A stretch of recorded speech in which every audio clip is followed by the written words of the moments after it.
আমাদের মতন মধ্যবিত্ত মানুষরা রাতের বেলা যখন ঘুমাতে যায় তখন পাহাড় পরিমাণ চিন্তা নিয়ে ঘুমাতে যায়।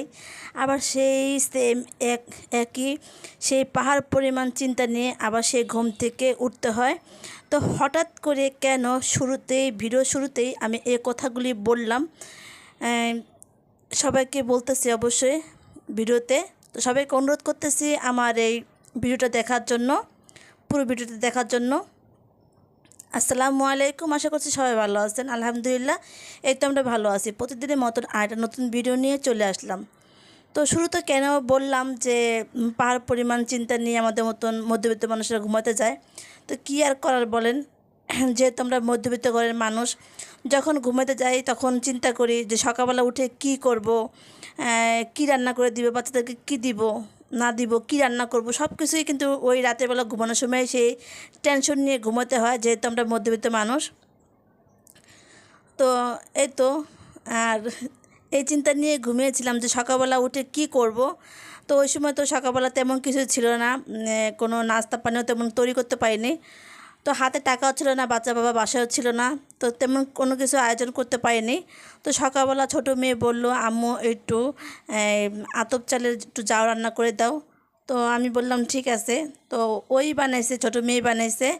ও একটু জাউ বানিয়ে খেয়েছিল, ছোটো মেয়ে আর ছোটো ছেলে। তো বড় মেয়ে তো আর এগুলি খাবে না, তো ওর জন্য তো নাস্তা আনতে হয়েছে।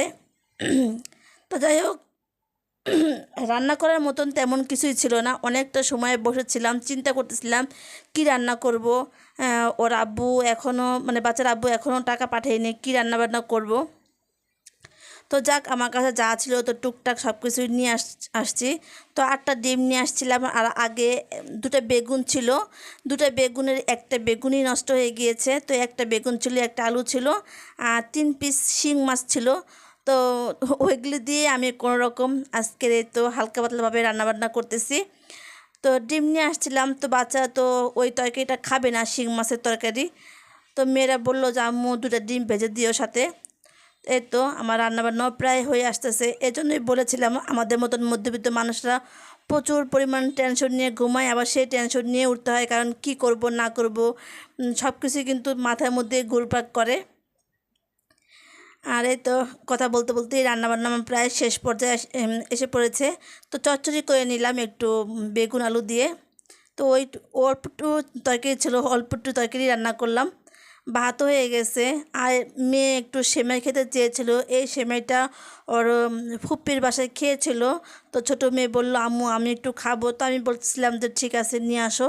তো নিয়ে আসছিলো, এই সেমাইটা আগে এনে রেখে দিয়েছিল, এর আগে ভিডিওতে দেখিয়েছিলাম। তো অল্প একটু সেমাই আসলো, আমি চিন্তা করলাম থাক একটু পাকিয়ে দিই। তো এই তো রান্নাবান্না শেষ। আজকে সিম্পলভাবে রান্নাবান্নাই করলাম, বেশি কিছুই তৈরি করতে পারলাম না, কারণ তেমন বাজার টাজার ছিল না। বাচ্চার বাবা বাসায় নেই, জানি না সে কবে আসবে, এসেই তো বাজার টাজার করা লাগবে। তো যতটুকু যা পেরেছি আমি তাই করার চেষ্টা করেছি। এই তো অল্প একটু তরকারি, একটা বেগুন একটা আলু দিয়ে একটু শিং মাছের চচ্চড়ি করেছি, ডিম ভেজেছিলাম, সাথে একটু ডাল ভুনা করেছি। এই তো আজকে খাবার দাবার আমাদের এটাই থাকবে আলহামদুলিল্লাহ। তো রিজিকের মালিক আল্লাহ, আল্লাহ আমাদের কপালে এটাই আজকে রেখে দিয়েছিল, তাই এটাই হলো। চিন্তা করে আর কি হবে বলেন, এটাই ছিল কপালে, তাই এটাই আজকে আয়োজন করলাম।